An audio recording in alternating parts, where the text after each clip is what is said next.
सिंधी अदब जी दुनिया में भली कार दोस्तों शामिल क्यों था दिल के छुअंदड़ कीमती कोल।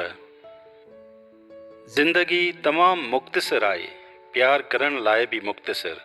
माण्हू अलाए जे छो या नफ़रत में विञाए था छॾनि। बेमक़सद ज़िंदगी समुंड में लुॾंदड़ उन ॿेड़ीअ मिसल आहे जंहिंखे किनारे जो को पतो ई कोन्हे।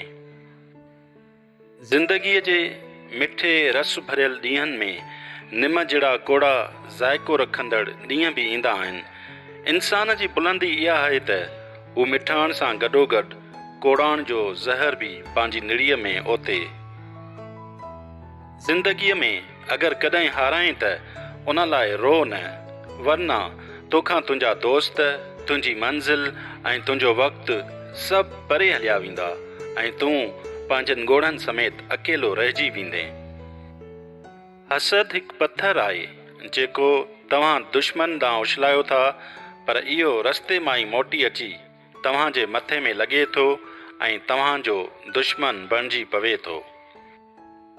ॿिनि क़िस्मनि वारा माण्हू तबाह थी वेंदा आहिनि, हिकु हद खां वधीक चाहत रखण वारा ऐं ॿिया हद खां वधीक दुश्मनी रखण वारा। ख़्वाहिश रखणु को ॾोह कोन्हे, पर उनखे हासिल करण लाइ हर का हद उबूर करे वञणु इंसानियत जे ख़िलाफ़ आहे। ज़िंदगीअ में ॿ ॻाल्हियूं निहायत तकलीफ़ ॾींदड़ हूंदियूं आहिनि, हिकु जंहिंजी ख़्वाहिश हुजे उन जो न मिलणु ऐं ॿियो जंहिंजी ख़्वाहिश न हुजे उन जो मिली वञणु।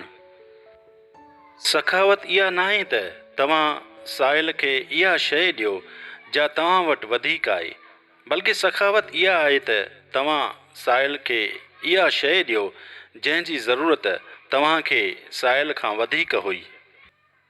दर हक़ीक़त एहसान करण वारा माण्हू उहे हूंदा आहिनि जेके कॾहिं बि एहसान जो सिलो न घुरंदा आहिनि। जेकॾहिं तव्हां हर हाल में ख़ुशि रहण जो फ़न सिखी वरितो त यकीन करियो तव्हां ज़िंदगीअ जो सभ खां वॾो फ़न सिखी वरितो।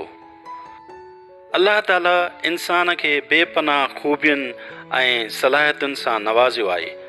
ज़रूरत सिर्फ़ु उन्हनि सलाहियतुनि खे कमु आणण जी आहे। ख़ुशियूं पोपट जे मिसल आहिनि, जॾहिं तव्हां उन जो पीछो करियो त तव्हां खां परे थी वञे ऐं जॾहिं वेही रहो त तव्हां जे मथां उॾामी लही अचे। कंहिं वॾी ख़ुशीअ जे इंतज़ार में उदास थी वेहण खां बहितर आहे त नंढियुनि नंढियुनि ख़ुशियुनि मां लुत्फ़ अंदोज़ थी। ज़िंदगी हिकु दफ़ो मिलंदी आहे, उनखे वॾियुनि ख़ुशियुनि जे आसिरे बर्बादु नथो करे सघिजे। शानदार दिलनि वारा न कॾहिं हासिद हूंदा आहिनि ऐं न डिॼणा, छाकाणि त हसद हथी ॾिए थो शक खे ऐं ख़ौफ़ हिमथाए थो बुराइनि खे।